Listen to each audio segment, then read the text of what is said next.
आपका। आप देख रहे हैं द न्यूज आपके साथ, मैं सृष्टि मिश्रा। इस वक्त की सबसे बड़ी खबर, ममता बनर्जी को तगड़ा झटका लगता हुआ। आपको बता दें, शिक्षक भर्ती घोटाले में अनियमितताओं को लेकर करोड़ों का घोटाला ममता बनर्जी के नेता अभिषेक बनर्जी ने किया था और वो मामले ने तूल भी पकड़ा। अब सुप्रीम कोर्ट का एक कड़ा फैसला आया है, जिसके बाद अभिषेक बनर्जी को तगड़ा झटका लगा हुआ, मुख्यमंत्री ममता बनर्जी को तगड़ा झटका लगता हुआ। आपको बता दें, सुप्रीम कोर्ट ने कलकत्ता हाई कोर्ट के उस फैसले पर हस्तक्षेप करने से इनकार कर दिया है, जिसने ये फैसला दिया था कि कहीं ना कहीं सीबीआई ईडी इस मामले में पूछताछ अभिषेक बनर्जी से कर सकती है। इस वक्त की सबसे बड़ी खबर आप देख रहे हैं। और देखिए, यहां ममता बनर्जी को एक ही झटका नहीं, ममता बनर्जी को अब एक और झटका लगने वाला है, क्योंकि जो पश्चिम बंगाल में ममता बनर्जी के राज्य में जो हो रहा है वो कितना गलत है। अब इसको लेकर अमित शाह एक्शन लेंगे। इस वक्त की बड़ी खबर, जी हां, आपको बता दें, अमित शाह इस मामले में पश्चिम बंगाल के राज्यपाल सीवी आनंद बोस से मुलाकात करने वाले हैं। यानी कि अब केंद्र इसमें हस्तक्षेप करेगा, क्योंकि ममता बनर्जी से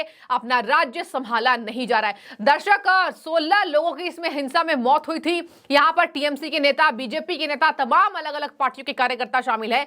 और केवल एक पंचायत चुनाव में जब ये हाल है तो लोगों ने बातचीत करनी शुरू कर दी, सरकार इसको संभाले, केंद्र सरकार के बिना ममता बनर्जी पूरे पश्चिम बंगाल को नष्ट कर देंगी, ऐसी भी खबरें तेज हुई थी।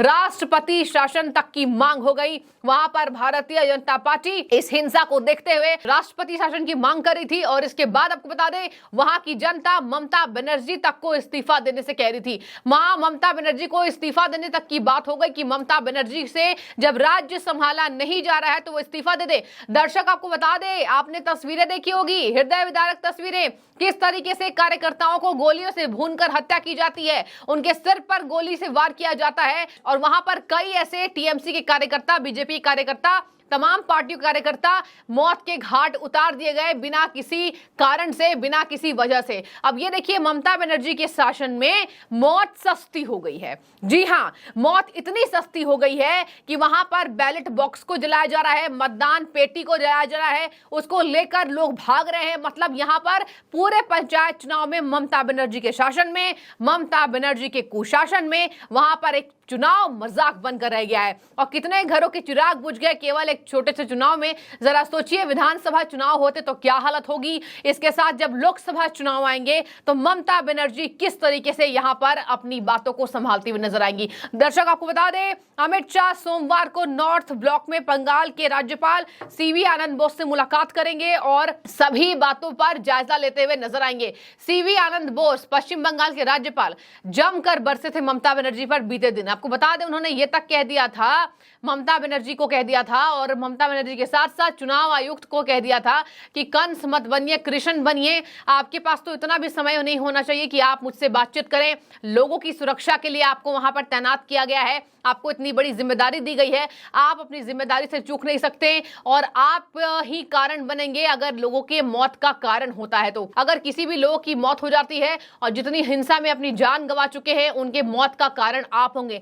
ऐसी सख्त टिप्पणी वहां पर चुनाव आयुक्त के लिए की गई थी, निर्वाचन आयुक्त के लिए। लेकिन इसके बावजूद भी ममता बनर्जी की सरकार सोई है, उठी नहीं है। नींद से जाग जाइए ममता बनर्जी जी। यहां पर अमित शाह हस्तक्षेप कर चुके हैं। और आपको बता दें, पश्चिम बंगाल में राष्ट्रपति शासन की मांग भारतीय जनता पार्टी लगातार कर रही है। इसके साथ ही लगातार ममता बनर्जी को कोसा जा रहा है, जिस तरीके से कार्यकर्ताओं की हत्या हो रही है।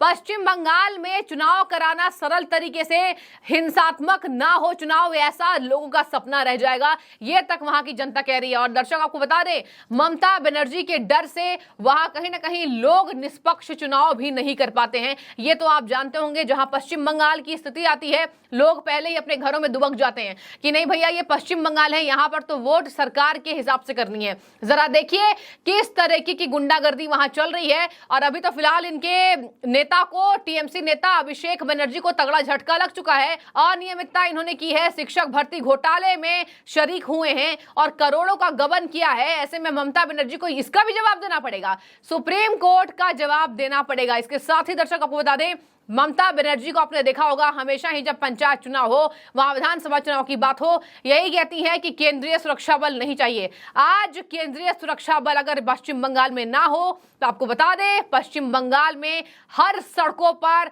खून खराबा होता हुआ नजर आएगा और ममता बनर्जी इसको अपने हाथ से रोक भी नहीं सकती हैं, क्योंकि यहां पर ममता बनर्जी के सुपारी किलर्स तक बोला जा रहा है निर्वाचन आयुक्त को। मतलब पश्चिम बंगाल के निर्वाचन आयुक्त को यह भी कहा जा रहा है कि कॉन्ट्रैक्ट किलर के रूप में ममता बनर्जी के लिए वो काम कर रहे हैं। सीवी आनंद बोस जमकर बरसे थे सरकार पर, निर्वाचन आयुक्त पर, कि आपको किस लिए बिठाया गया है, आप कंस मत बनिए, आप कृष्ण बनिए और न्याय कीजिए। यानी कि न्याय नहीं कर पा रहे हैं वहां के निर्वाचन आयुक्त। इसके साथ ही आपको बता दें, जब बूथ लूटे गए, जब कार्यकर्ताओं को गोलियों से भूना गया, सीवी आनंद बोस ने कहा था कि पूरे गंगा का पानी साफ हो जाएगा लेकिन आपके इस पाप को नहीं धो सकता। तो जरा सोचिए कि बंगाल की स्थिति कितनी भयावह है। आगे आपको बता दूं यहां किस तरीके से भारतीय जनता पार्टी जमकर हंगामा कर रही है और हंगामा के साथ साथ आरोप लगा रही है टीएमसी सरकार पर, ममता बनर्जी की सरकार पर, कि किस तरीके से यहां पर हिंसा को रोकने के लिए ये लोग जिम्मेदार नहीं हो रहे हैं,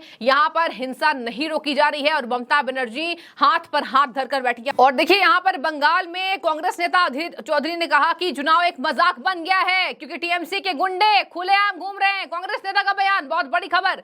जहां और लोगों का जनादेश लूट लिया गया है, बंगाल में जिला परिषद, पंचायत समिति और ग्राम पंचायतों के लिए त्रिस्तरीय पंचायत चुनाव हो रहा है और यहां पर कांग्रेस नेता भी ममता की बखियां उधेड़ते नजर आ रहे।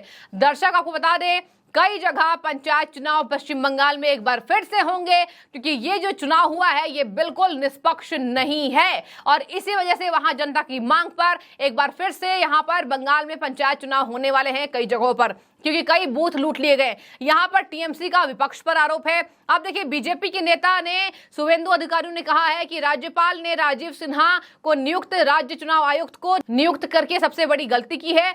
आरोप लगा दिया गया है कि अब तक कई लोग मारे गए, उन्होंने टीएमसी के गुंडों ने मारा है। राज्य सरकार के तहत स्वतंत्र और निष्पक्ष चुनाव संपन्न होना बहुत मुश्किल है। ये तभी संभव है जब राज्य में राष्ट्रपति शासन लगाया जाए, जो अनुच्छेद 355 का इस्तेमाल किया जाए। दर्शक यहाँ पे देखिए, कांग्रेस हो, बीजेपी हो, तमाम ये दोनों नेता, दोनों पार्टी के नेता पश्चिम बंगाल की मुख्यमंत्री को ही जिम्मेदार ठहरा रहे हैं, क्योंकि अगर यहां पर पश्चिम बंगाल की मुख्यमंत्री केंद्र पर आरोप लगाने से नहीं चूकती, जब अभी हादसा हुआ बालासोर में, आपने देखा होगा मुख्यमंत्री ने यह कहा था, पश्चिम बंगाल के मुख्यमंत्री ने यहां पर अश्विनी वैष्णव रेल मंत्री को कई उन्होंने आरोप लगाया और दोनों की कहीं ना कहीं मतभेद भी हुए थे कैमरे के सामने।